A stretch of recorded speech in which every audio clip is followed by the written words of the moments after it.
Vandag is Vrydag 24 Julie en welkom by hierdie weekse oordenkings. In 'n wêreld vol konflikte, ekonomiese uitdagings, politieke verdeeldheid, tegnologiese ontwrigting en vinnige verandering soos ons in 2026 beleef, herinner hierdie weekse gedagstukke ons dat God se vrede en hoop nie wankel nie.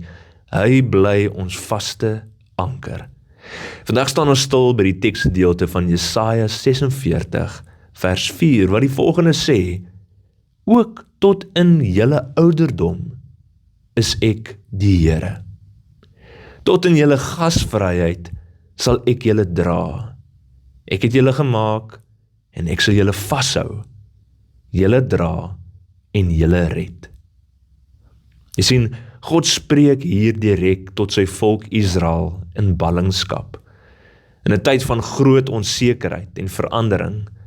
Hy herinner hulle dat hy nie net die God van die verlede is nie, maar ook van die toekoms.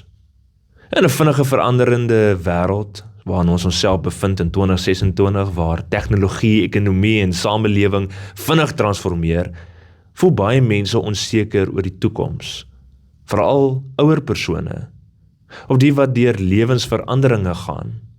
En God se belofte is troostend. Hy het jou gemaak. Hy ken jou en hy sal jou dra tot die einde toe.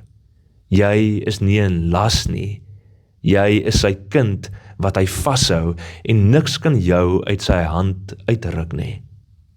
Tjoe, hierdie versekering kom bied vir ons rus. Dit kom gee vir ons rus. Jy sien, jy hoef nie alles self te dra nie.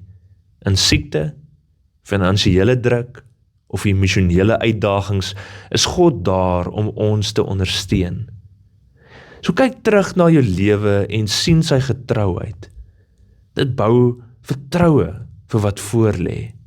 Neem tyd om jou storie met God te onthou en skryf sleutelmomente neer waar hy jou gedraai het en hou daarin vas. Deel dit veral met die jonger geslagte om vir hulle hoop te gee. Kom ons bid saam.